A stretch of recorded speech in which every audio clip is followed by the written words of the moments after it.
Jihadist terrorism is not a future possibility, it is a present reality.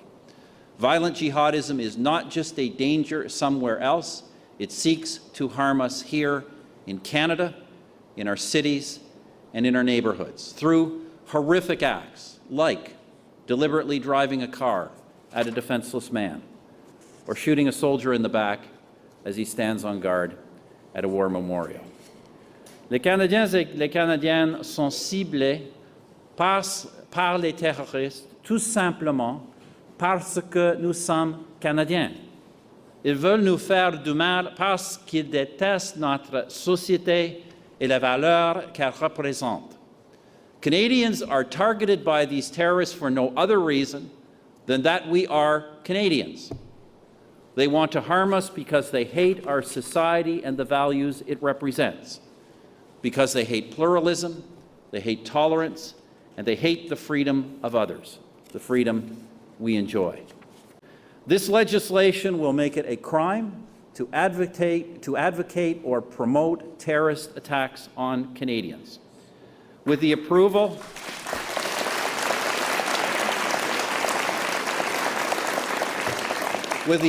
of a judge, our police officers will be able to detain terrorist suspects more quickly and for longer, and our security agencies will be authorized to intervene against those plotting terrorist attacks and to share security information across federal departments.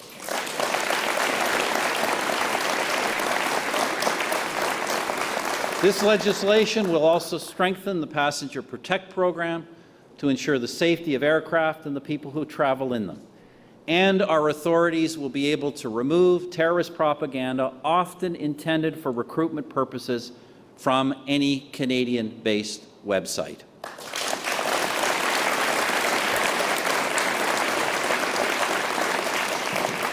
Ladies and gentlemen, ours is a free, democratic, and tolerant country, and these measures seek to target those actions that threaten our freedom, our democracy, and our traditions of tolerance. Canada's borders have and always will be open to those wishing to build a better life for themselves and for their families. But our borders will be closed to individuals with known terrorist ties, and we will prevent those who pose a threat to Canada from obtaining Canadian citizenship.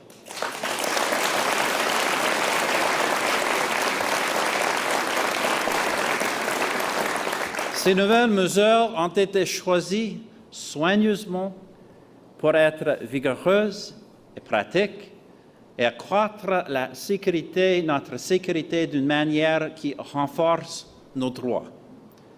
These new measures have been carefully chosen to be both strong and practical to enhance our security in a way that strengthens our rights.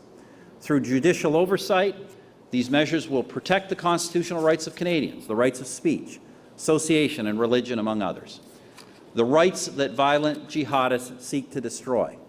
Because violent jihadism is not a human right, it is an act of war. That's why our government committed the Canadian Armed Forces to the broad international coalition against the so-called Islamic State. We believe no Canadian government should ever stand on the sidelines while our allies act to deny terrorists a safe haven from which to plot violence against us. And to be sure, ladies and gentlemen, let me just say this about them, because there's been some criticism of them, as you know. Their mission in Iraq is to advise and assist Iraqi and Kurdish forces fighting the Islamic State. And if fired upon, they'll fire back. Some have criticized this as combat. I have a couple of other words for it, other C words, not combat, common sense, and congratulations for the great job they're doing.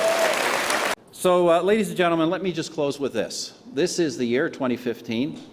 We're tabling this legislation, but we're doing many other things. We're also celebrating the 200th birthday of the leader of the Fathers of Confederation, our first Prime Minister, Sir John A. Macdonald. As Sir John contemplated the Canada that he was trying to build, he said it would be one where citizens would have, quote, absolute equality, equal rights of every kind, of language, of religion, of property, and of person.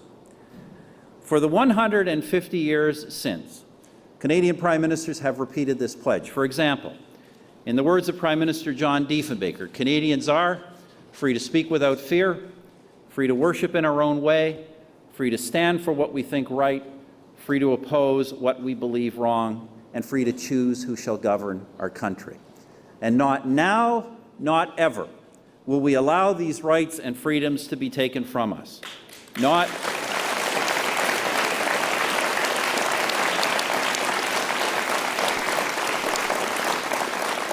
now, not ever will we be intimidated into changing our country and our blessed Canadian way of life. Not now, not ever will Canadians stand on the sidelines and watch as the values we hold dear and the people we love are threatened. Renouvelons aujourd'hui et chaque jour notre engagement à défendre nos valeurs et à nous opposer à ceux qui voudraient les éliminer. Let us today and every day renew our pledge to uphold our values and to oppose those who would destroy them. Merci beaucoup. Thank you.